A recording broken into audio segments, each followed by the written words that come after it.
மக்களவை தொகுதி மறுசீரமைப்பு மசோதா தாக்கல் செய்யப்படலாம். அதே போல 130வது சட்ட திருத்த மசோதா, இந்த மசோதாக்கள்லாம் வர இருக்கிறது. 2/3 மெஜாரிட்டியோட இந்த 2 மசோதாக்களையும் நிறைவேற்றி காட்டியாக வேண்டும் அப்படிங்கறத ஒரு சேலஞ்சா எடுத்துக்கிட்டு அமித்ஷா செயல்பட்டு கொண்டு இருக்கிறார்.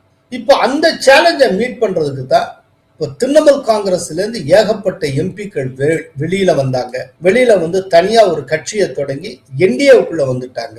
அதே போல உத்தவ் தாக்கரேனுடைய 9 எம்பிக்கள்ல 6 பேர் வெளியில வந்து அவங்க என்டிஏவை ஆதரிக்க. இப்படி திடீர்னு பாத்தீங்கன்னா ராஜ்யசபாலையும் சரி லோக்சபாலையும் என்டிஏவுடைய எண்ணிக்கை அதிகரித்து கொண்டிருக்கிறது. ஆனா இப்படிலாம் அதிகரித்தாலும் கூட 3/2 பங்கு பெரும்பான்மைக்கு இன்னும் வரல. இப்படிப்பட்ட சூழ்நிலையில அமித்ஷா என்ன கணக்கு போடுகிறார் அப்படின்னா டிஎம்கே எப்படியா வளைச்சு போடும். ஏன்னா டிஎம்கே கையில 20க்கும் மேற்பட்ட எம்பிக்கள் இருக்காங்க. இப்ப அவங்களுடைய சப்போர்ட், ஜெகன்மோகன் ரெட்டியுடைய சப்போர்ட், இப்படி ஒரு சிலருடைய சப்போர்ட் கிடைச்சாச்சுன்னா எப்படியாவது மசோதாவை வெற்றிகரமாக நிறைவேற்றிவிட முடியும் அப்படின்னு அவர் நம்புகிறார்.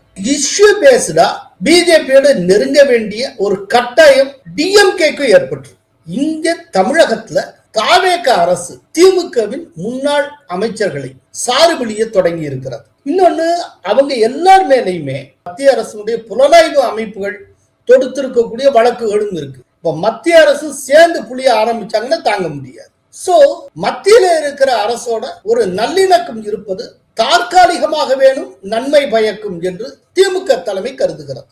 அதனால இப்ப இந்த 2 மசோதாக்களை சப்போர்ட் பண்ண முடியுமா என்று டிஎம்கே பார்க்கிறது. இப்ப இது தொடர்பா திருச்சி சிவாட்டெல்லாம் ஒரு ரவுண்டு அமித்ஷா பேசிட்டான்னு சொல்றாங்க. கனிமொழிக்கெல்லாம் பேசியாச்சு அப்படின்னு சொல்றாங்க. இப்ப காங்கிரஸ் அப்படியே பீதியில இருக்கு.